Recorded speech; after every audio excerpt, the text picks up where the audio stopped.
Thank you so much for joining us for our October TeachMeet on sentence building in primary languages.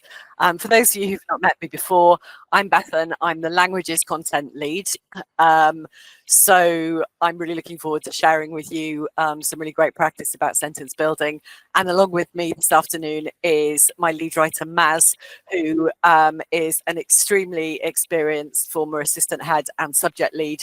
So she brings a wealth of curriculum expertise and has been instrumental in the development of our new scheme, Lightning Languages, which we want to share with you some of our developments on that with regards to sentence building. So I'm very grateful to Maz for joining me this afternoon. She's also been at a few of our TeachMeets before, so you may well have met Maz previously as well. But thank you all so much for joining us. We're absolutely delighted to have you with us, and I hope this will be useful. As Emily said, if you have any questions, please do pop them in the chat. I've got some kind of question pauses throughout where I can stop and answer any that appear. Alternatively, I'm happy to stay behind at the end and ask any questions if you've got anything that you'd like to speak to me about directly. Okay, so in this session, what we want to look at is the concept of sentence building, what it actually means, and how we can actually make the most important thing, which is linguistic progress, and how it can help children to make progress and how you can incorporate it into your teaching. Sentence building is something that sort of has gained an awful lot of traction, particularly in secondary teaching, especially with subject experts. If you're a non-expert primary subject leader in primary school, it can be something that you may not be as familiar with the concept of to integrate it. And just wanted to share with you some ideas of how you can start to incorporate sentence building strategies into your teaching practice and your planning, and looking at how sentence building can really help with retrieval practice, modeling and scaffolding, and how you can also use it to really stretch and challenge children who might be working at greater depth, and how it can really help with adaptive and inclusive practice as well. Maz is then going to talk about sentence building within our Lightning Languages scheme and how we've developed the concept of sentence building to really help build spontaneous language from our children. That's because that's what we're aiming towards, really. So that's what we're going to cover in our session this afternoon. So first things first, on all of this, you'll be sent PowerPoints afterwards, and within them there are links embedded. So any documents that I've referred to some various blogs and documents and things throughout. The links will be there, so you can kind of click directly to them and have a look as well, if you want to. But this is from Ofsted's research review on languages, which I'm sure we've all read, but there are some sections of it that are really relevant, I think, to sentence building and why we would need to think about them. So using a language spontaneously is central to pupils' language ability and based on their ability to manipulate language. And it's thinking about this that's underpinning why we might want to incorporate sentence building within our practice to help develop our linguistic skills across all skill areas, but also looking at kind of the skills of vocabulary, phonics and grammar, the three pillars, the sort of building blocks, and how sentence building is a building block that can kind of bring it all together.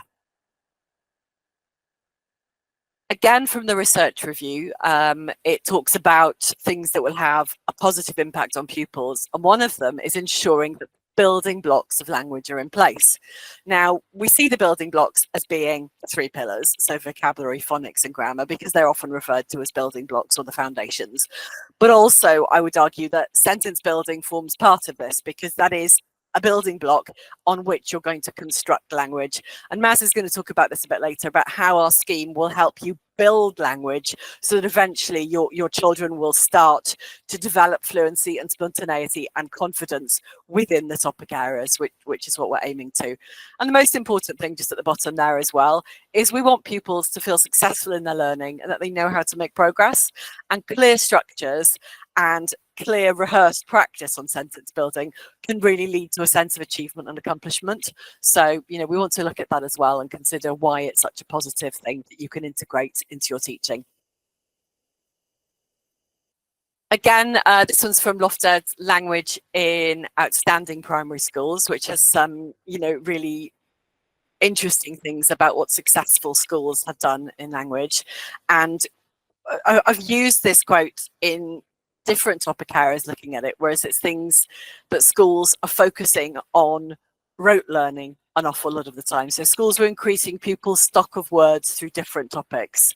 Sentence building is about the concept of actually not rote learning, but using what you know and building on it. And that's a really fantastic skill. And then when you've got the phonics, the grammar, the vocabulary that slot into that, you have the tools to start building language and start making progress.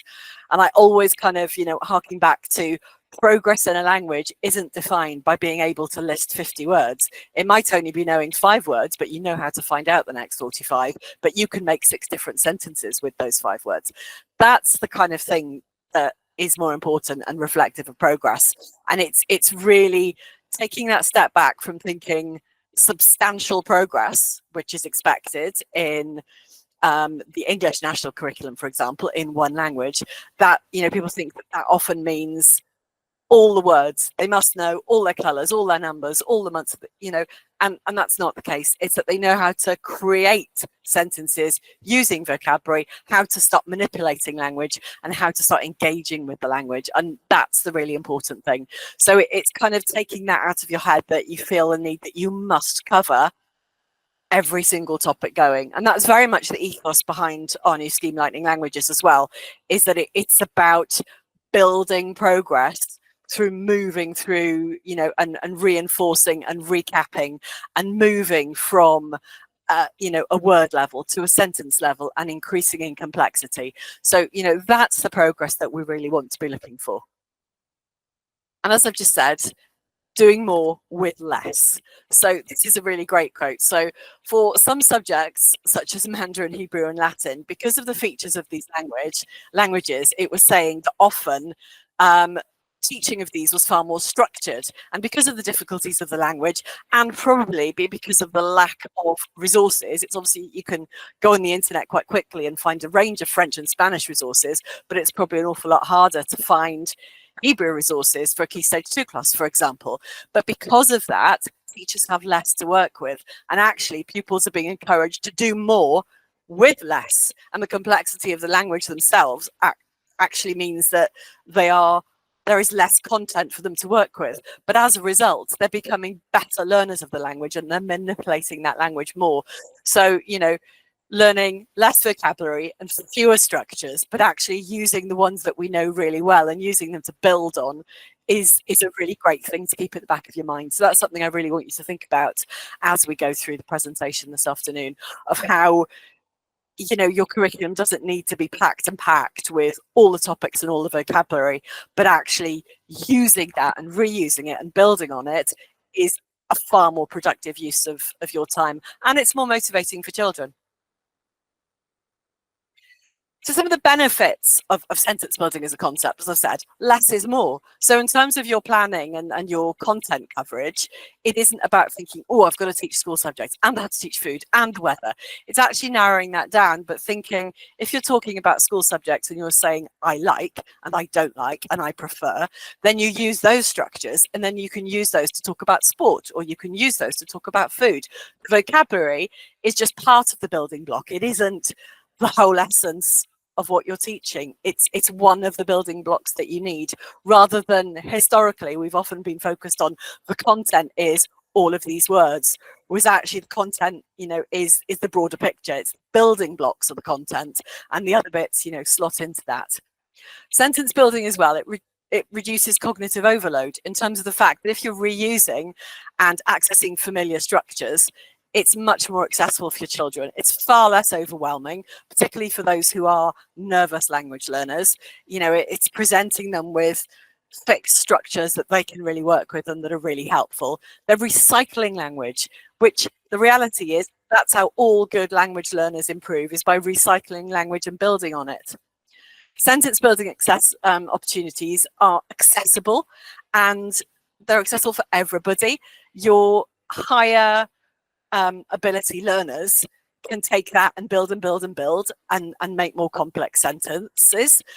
Children who may find languages to be far more challenging can stick within the framework, but they can also make a sentence and they can have a real sense of accomplishment with that. So you aren't closing anything off. And there are also opportunities constantly for retrieval practice, which is so important, particularly with a language where you want to be recapping and going back and making sure that that knowledge is embedded before you move on. And, it's really engaging and motivating. Children really enjoy the sorts of activities that come with it. And sentence building can come in many different guises, and there are lots of different ways that you can approach it. There isn't necessarily a one size fits all. It's how you decide to kind of move with that. But fundamentally, it's using the building blocks of language to create language spontaneously. That's what we're trying to aim for with any form of sentence building practice, and ultimately develop fluency.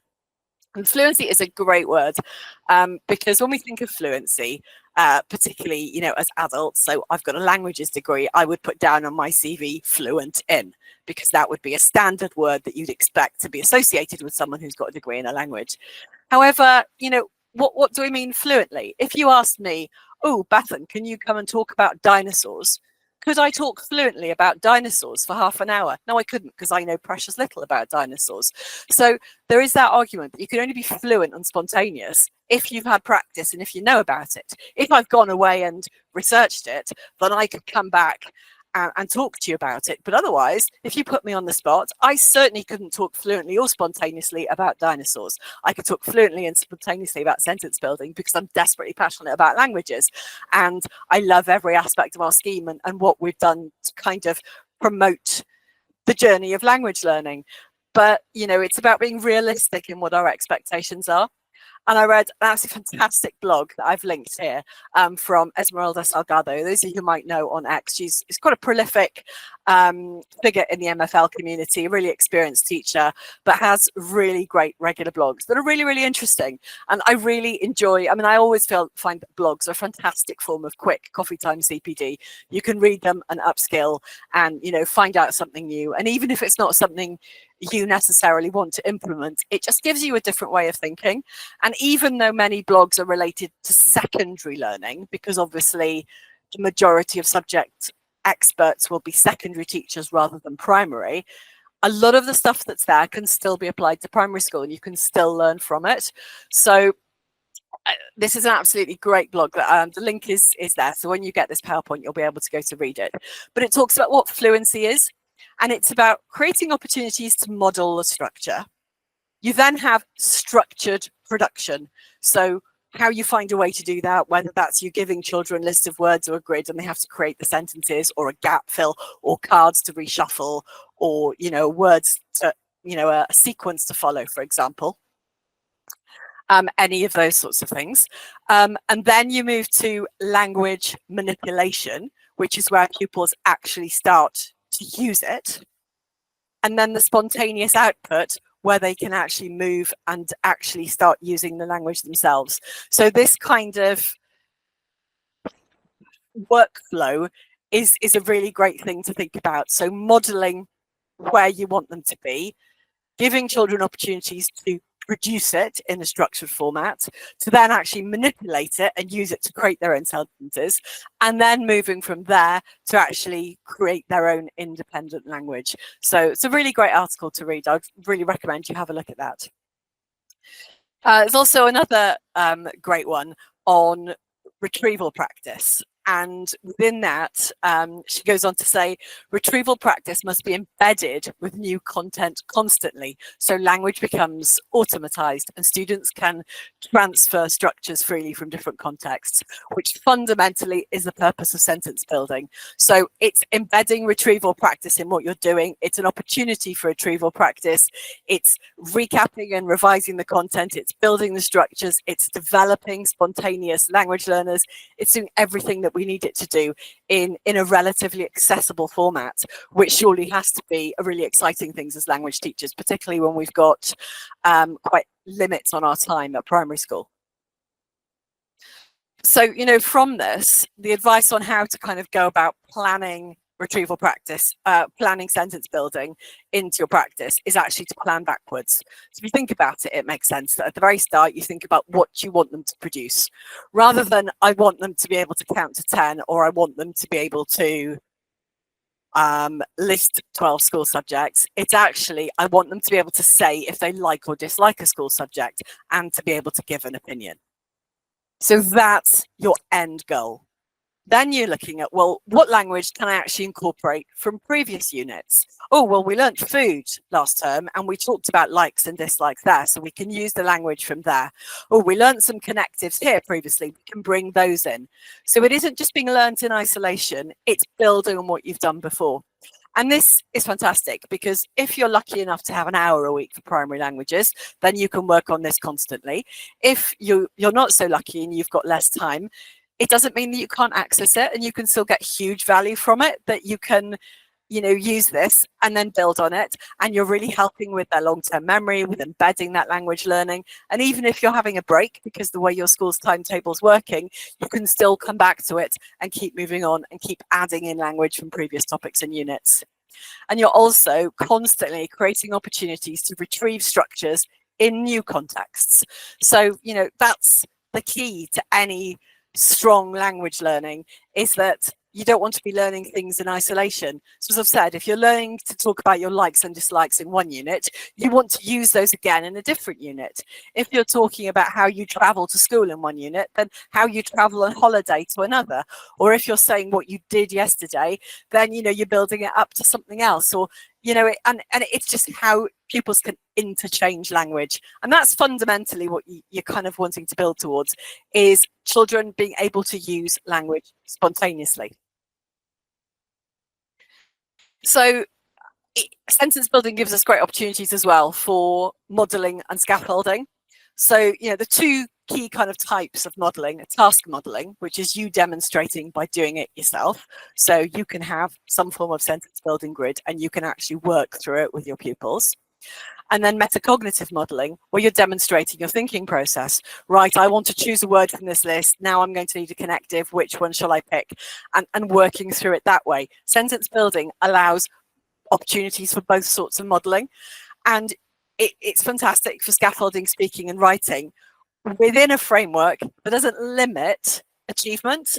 So as I've said, your more able linguists can take a sentence building grid and run with it and add to it and, you know, keep going backwards and adding more and more and more. Whereas children who find languages more challenging have got full support in front of them to help them with the things that they might find tricky, such as word order or how to actually manipulate the language, because you're providing them with the structures that they're going to need to jigsaw together.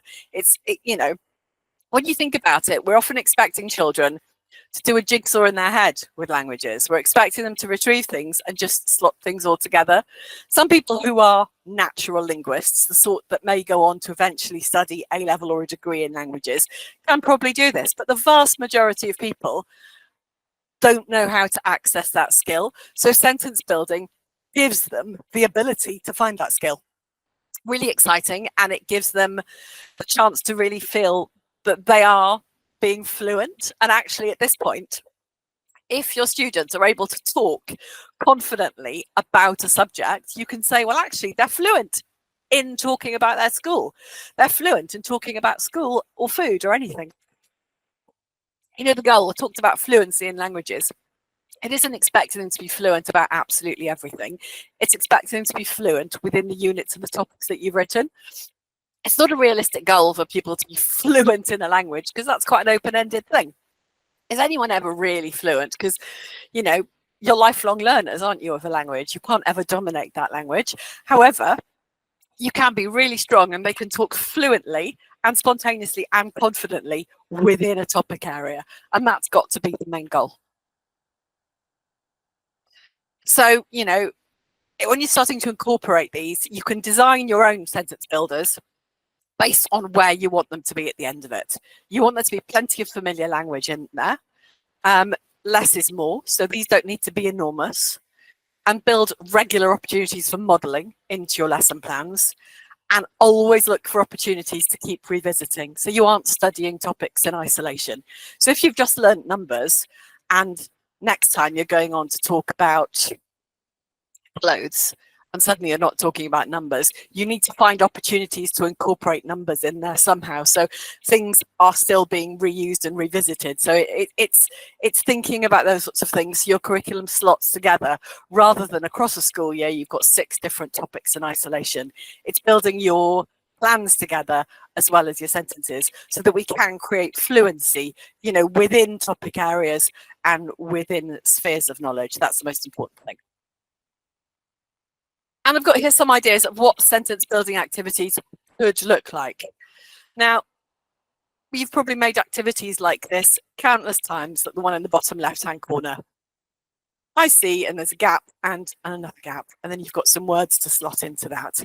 That's sentence building at its simplest form, that you can actually give that to children and they could make 5 sentences together with partner. That's your simple sort of entry level sentence building, if you like. You've got opportunities that you could turn it into a game. If you look at the bottom right hand corner where you've got people talking about a holiday, then you throw a dice. If you land on a number 2, those are the ones that you have to say and you put a sentence together. So, you know, children are practicing different sentences that way. It can just be having like a useful language table at the top. We've got interactive games where we've got sentences to reorder, but that can be very simply you putting the sentence not in order on the board and children have to put them in order. It can be gap fills. All of those things are sentence building. It can be a set of cards, such as the ones on the left-hand side, and pupils can play with those and start to slot together to make their own sentences. They can make their own sentence building resources as part of a task within a unit.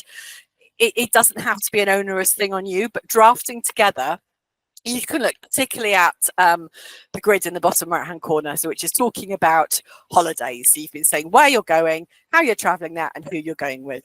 So there's a lot of language there, and it may well be at the end of your unit there's much less language that will have been covered, but you make something similar, and that grid you can revisit and children can play that game, and then you give them the chance, you know, to move things around and actually slot things around differently. For more able linguists, you can move from I go to we go or they go, or to talk about somebody else, to even add in an opinion, etc. You know, and it's just prompting children to keep building it together, because it's unrealistic to expect our primary learners to spontaneously produce all of these things without those prompts. It's giving them the prompts that they need to create that language spontaneously. And, you know, we often have that kind of vision that progress or substantial progress in a language must mean that they can say all of these things with their eyes closed without looking at any notes. At no point does anything in the national curriculum say that anything has to be learned off the top of your head in this respect. You know, using reference tools is normal and accessible, and it makes language far less scary. So, you know, at its simplistic terms, knowledge organizers, you know, sentence builders are structured, user-friendly, child-friendly knowledge organisers that can be used really easily to help them build language. Whether you make a worksheet out of these, whether you just jot something on the board as you're going along, if you've got a document that you can just pull up onto your screen on the whiteboard and they refer to it in front of them, you know, all of these are opportunities to build sentences. There are so many different ways that you can approach it, but that's what you want them to do. And I think there's often that worry that it's quite repetitive, and you worry that, but I've got more things I need to cover. But I would argue that actually it is far more valuable to stop and do more with less. You don't need to keep covering more and more and more and more content. You need to stop and build on what you know already. So the temptation with colours, for example, in the left would be, oh, and I can see this, and I can do that, and I can. Whereas actually, if they can construct several sentences and they could possibly add in an also or an as well, or change something to a negative, well, that's immense. And that's far better than going away and learning 10 new items of vocabulary and saying, I can see and listing 10 animals as well. And I can see and listing something else. You actually want them to manipulate what's there. So don't worry about keep putting more and more content in. Spending time revisiting the content that you've already learned and manipulating it is hugely valuable. And that is the premise behind what we've put together for our sentence building within the language team at Twinkl. If you've got any questions, please do pop them in the chat or anything as we're going along. I'll either sort of pop them up as we're going through, or Maz and I will answer them at the end. We're going to talk now about sentence building within Lightning Languages and how we've chosen to approach it. There is no right or wrong answer about how you choose to approach sentence building. As a concept, I think it's a great building block to help create strong, confident, capable language learners, which is the goal. However, whichever resource you use, whichever scheme of work you follow, that is fundamentally our goal. So, you know, we wanted to look at ways within our new scheme, Lightning Languages, that sentence building was embedded from day one, and what that would actually mean. So we've got, if you're familiar already with our scheme Lightning Languages, we've got two main units, progressive units for what would be in England key stage, lower key stage 2 and upper key stage 2. But our scheme is accessible and fully designed to support the curricula in England, Wales, the draft Republic of Ireland curriculum, and also Scotland. So it's fully compliant with all of these, and we haven't referred to year groups and key stages for that reason. But Liftoff is for 7 to 9-year-olds, and In Orbit is for 9 to 11-year-olds. So those are our main schemes. And within these, you will find sentence building packs. Our In Orbit packs are for slightly older learners, so they have a little bit more challenge embedded in them. But fundamentally, they're recapping the lessons, and they are giving children the opportunity to build languages with it. And Maz is going to talk to you about what you'll find within our sentence building packs. But before I hand over to her, we've got a great blog on sentence building. I'm going to pop the link into the chat. You can have a read about that as well. But this is taken from our blog that Pete from our team has written. And these were our goals when we were constructing the sentence building packs. This is what we wanted them to be.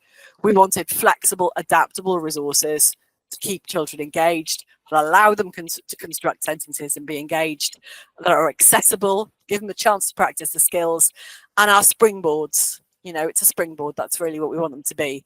We're really proud of the visuals on our scheme. So, you know, they are really easy on the eye. And, you know, most of all, we think they're really fun and engaging. So, you know, that's the most important thing. So I'm going to pop the link to the blog in the chat, so you know you're welcome to go and have a read of that. It gives a little bit more information on sentence building. But I'm going to hand over to Maz, who's been really instrumental in the design of these, and they're really great resources, and I really hope it's something that you'd be interested in. Thank you, Bethan. Okay, so when we were trying to think about our new scheme and how to incorporate sentence building, it came from exactly as Bethan said, that frustration with that rote learning, and then children not being able to necessarily use what they've learnt in order to be spontaneous and manipulate language. So we thought carefully about what to include, but also drawing on some research that I've done about, you know, how teachers want to be treated as professionals and have that autonomy. So we tried to make it as flexible as it could possibly be. So within our sentence building packs, you will find a huge range of resources that you can choose to use or not use, depending on kind of, you know, what your class's needs are, how you feel about the learning and how it's going. You can drop bits or pick other bits up and make links to different packs or different units depending on what you have covered. And there are prompts in there to do that. So starting off within each pack, we have the PowerPoints, which basically what they do is exactly going back to the blog that Bethan mentioned earlier. They are supporting that structured production of the language. So they go back through all the unit content with little kind of, you know, activities and recaps of what they've learned already. So this example on the screen is the colours pack. So it will go back through everything they've learned in that unit and just give them opportunities to make sentences, to recap what they've learned, put sentences together in different ways. Then what it does is it moves into, so each of the PowerPoints then builds into that language manipulation. So there it starts to talk about, okay, so you might have done this other unit. How can you bring that knowledge into the one that you're currently doing? So for example, if you have done the colours unit, you will have talked about what you like and don't like. And then the example on screen there is about pets. So then you can talk about which pets you like and you don't like. I'm currently writing the In Orbit unit about sport at the moment, which is all about which sports you play, which sports you do, how often, And in the sentence building pack there, they could still refer back to which sports they like, which sports they don't like, so that they're kind of drawing on everything they've learned and putting it together. Now, obviously, this is quite challenging for us as a team because we don't know which units you're necessarily going to have taught. So when you come to, for example, the sports sentence building pack, I don't know which sports which units everybody else has taught, but so there are hints and tips in there for children to go back to what else have I learned, and the idea being that they build it up themselves, and they go kind of back to which different units have we done, and kind of using the different vocabulary they've got from other places, and then building into that spontaneous output. So a nice example on screen here from the colours sentence building PowerPoint is where we've been looking at art, and then they're looking at a painting or a piece of artwork, and they can then say, well, actually, there's a horse in that picture. So if I can say I like the colours, can I also say I like the horse there? Now, arguably, children aren't necessarily going to create these sentences with perfect grammar. It might be that when they put that sentence together, they don't know the definite article to be able to say the horse. But that's not the point at this kind of stage in time. The point here is to develop that understanding that they can draw from different language that they've learned to put a sentence together. Now, I spend a lot of time in France and a lot of time speaking French, and I don't think I've very, very rarely been to ask to hold right there, actually your grammar wasn't right in that sentence. People tend to understand what you're saying.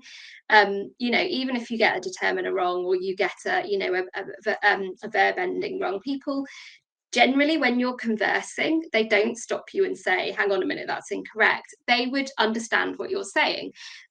Yes, grammar is very, very important. It is important to be accurate, but it is not a blocker for speaking and having a conversation. And I think that's important, because what we don't want to do is discourage children from making links and building sentences by saying, oh, well, you've actually just said that incorrectly, because, that's a feminine noun and you've used the masculine colour there, but actually you don't want to do that. You want to be able to say, yes, that's absolutely right, and what if we were to have a look at at making this sentence grammatically accurate? Or you just leave it and just say, well done, that's really great that you've put those words together and formed your own spontaneous sentence, because that's what we're looking for. Another example there on screen is when there's the one on the right hand side there with the grammar and the colours. That's from the pets sentence building pack, where they have learned about pets, and they might want to say, I have a black dog, or I have an orange turtle or tortoise.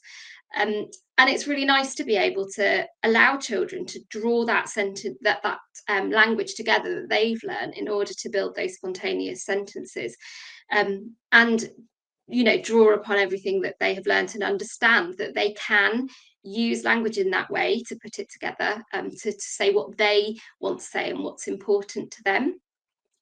Next slide, please.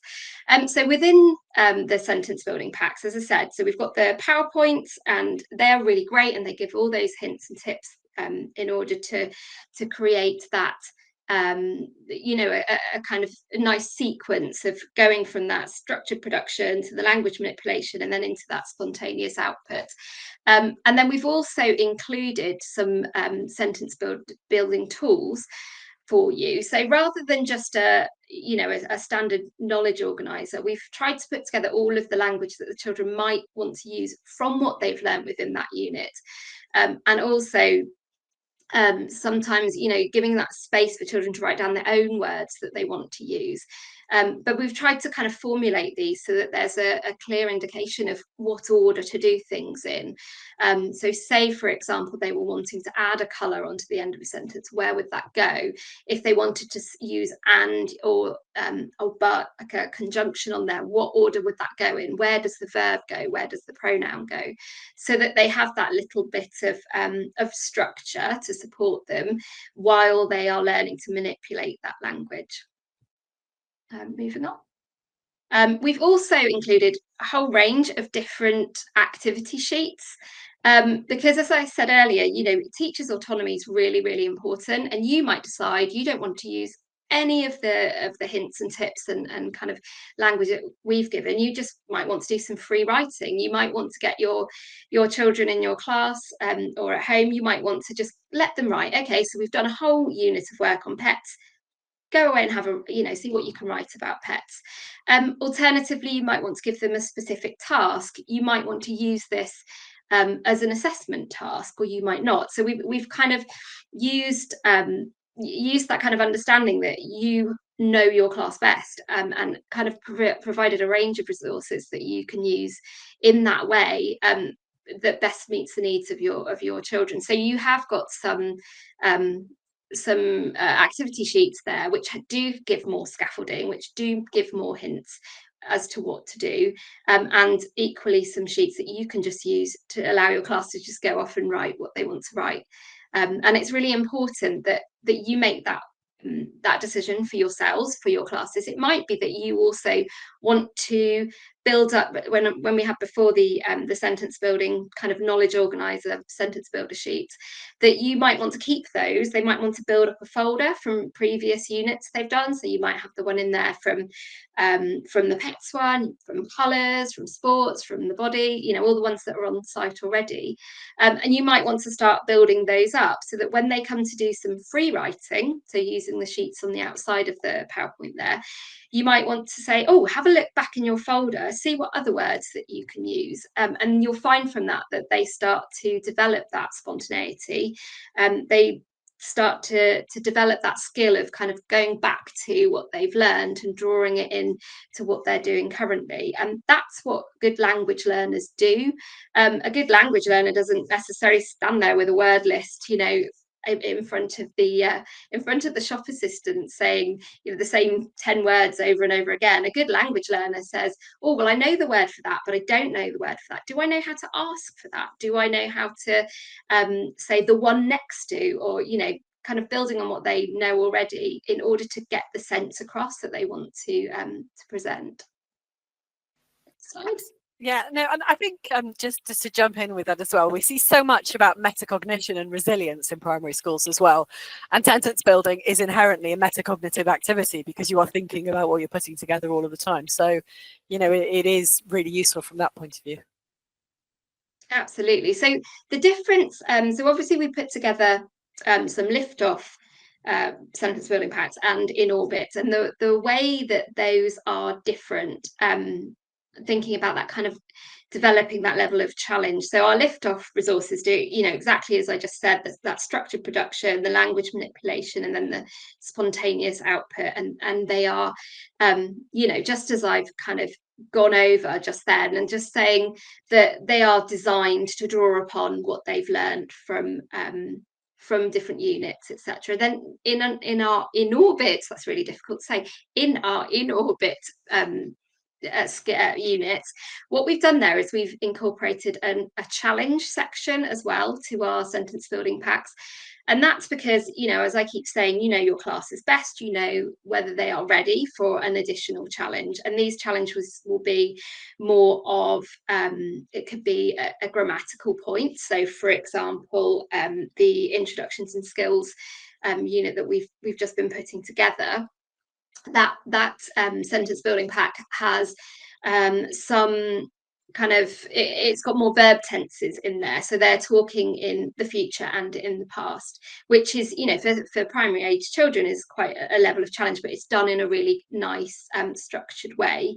In the sport pack that I'm putting together at the moment, there will be some different adverbs. So in there we've got, in the kind of main unit resources, we've got adverbs for sort of time and how often you do things, whereas in the sentence building pack it will be more those adverbs that are really tricky to use in terms of kind of how well you do something.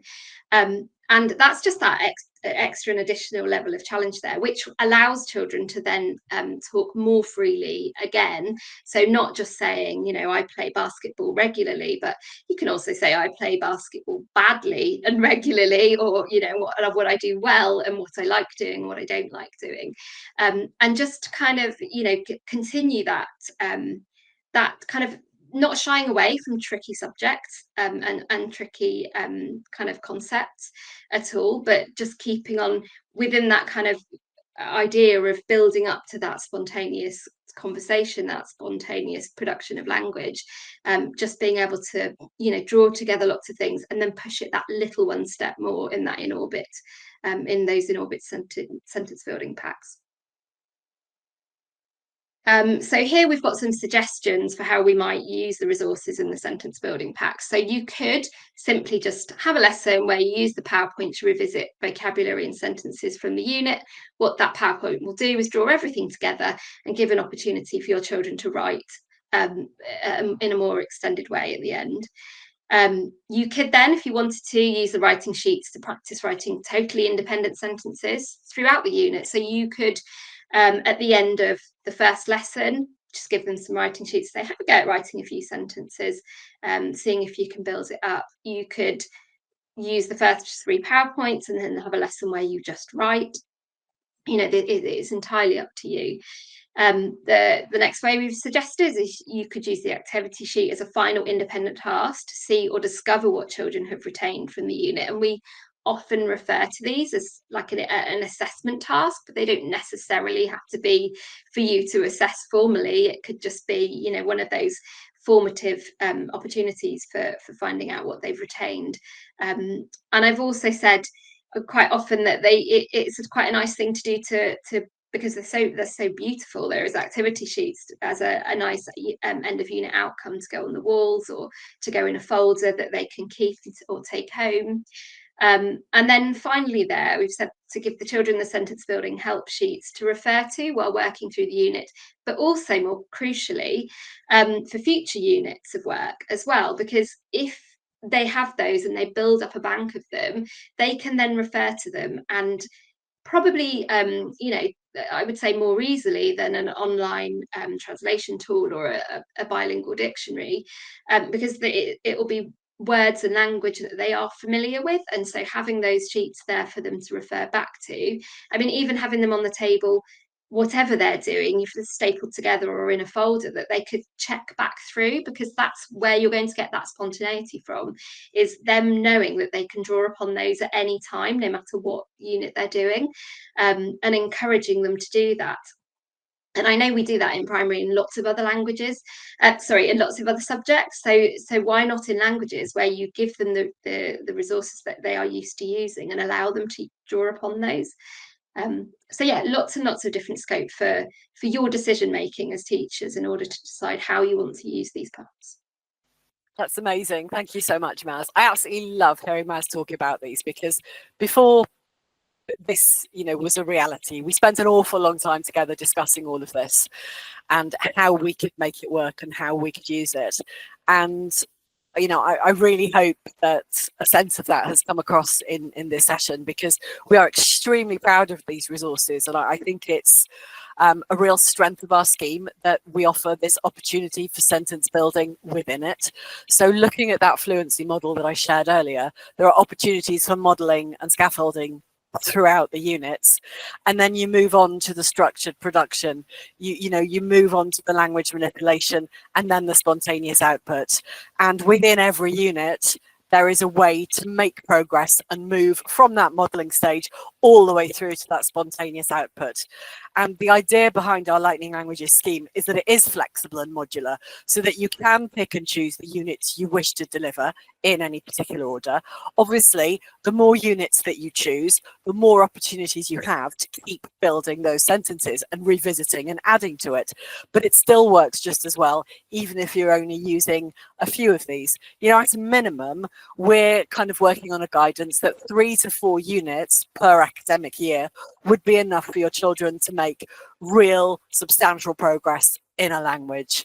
And by the end of this year, we're going to have 12 units at liftoff and 12 plus an introductions unit and 12 plus an introductions unit at in orbit for you to choose from.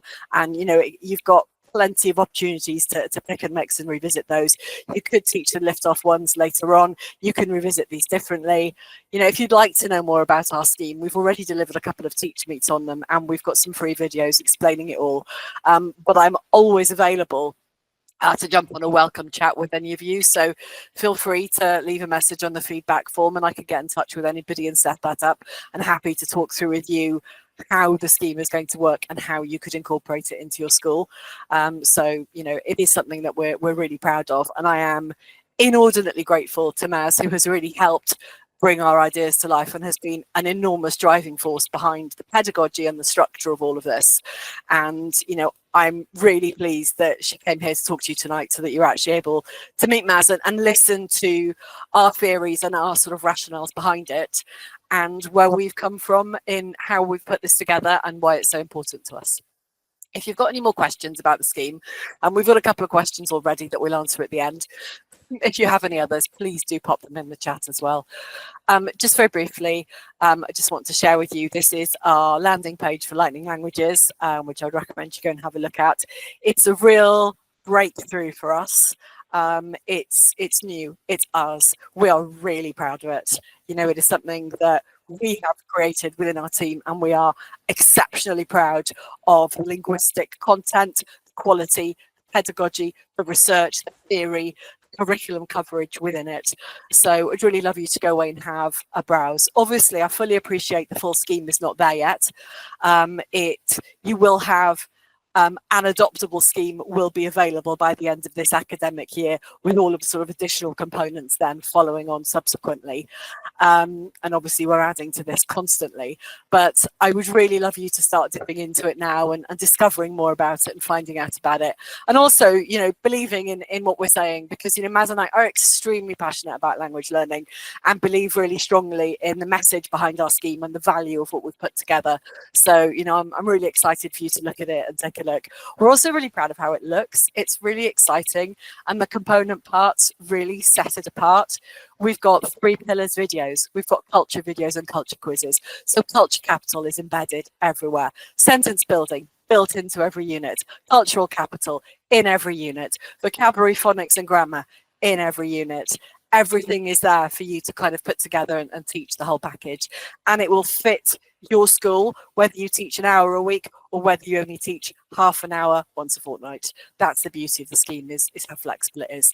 You can find it obviously at the main landing page there. You can type in Lightning Languages straight into the search bar at Twinkl, or French Scheme of Work or Spanish Scheme of Work, and it will take you to our landing page. You can find it obviously by typing in the address. I've popped it there in the chat for you. You can also find it through the curriculum tab, because it's now under the umbrella of the Planet curriculum, as we are no longer working on the existing Planet French and Spanish schemes, and you know, we're moving towards Lightning Languages as our main and only sort of focus of language schemes. You can also find it through the Key Stage 1 or Key Stage 2 tabs, where you'll get the languages menu and links to Lightning Languages as well. We've got a free introductory guide. The links will all be in this PowerPoint that you can go and have a look at and read. You can access that straight from the landing page as well. Free taster packs for French and Spanish, which are packed with various components, including, as you can see there, some of the sentence building help sheets and resources. You can actually take a look at those. And our progression map, which really details, you know, in significant detail for the curriculums of Wales, Scotland, England and the Republic of Ireland, how this scheme matches the curriculum expectations and how you can, you know, deliver it confidently, knowing that you will meet curriculum expectations across the time of compulsory language learning. I also just wanted to thank you, obviously, for coming this afternoon, but just to draw your attention to our TeachMeet collection. We do run a free TeachMeet every month. This is actually our 4th one so far this year. We did actually have 3 in September. It was a bumper month of TeachMeets. And the reason they're still on that is because the recordings are still there, which you can watch at high speed and pick up and obviously find through. They're all on the website that you'll be able to find, or you can sign up for our future ones. So our next one in November is on supporting greater depth. And in December, we'll be looking at teaching languages to under 7s. So how we actually start getting them with a real love of language.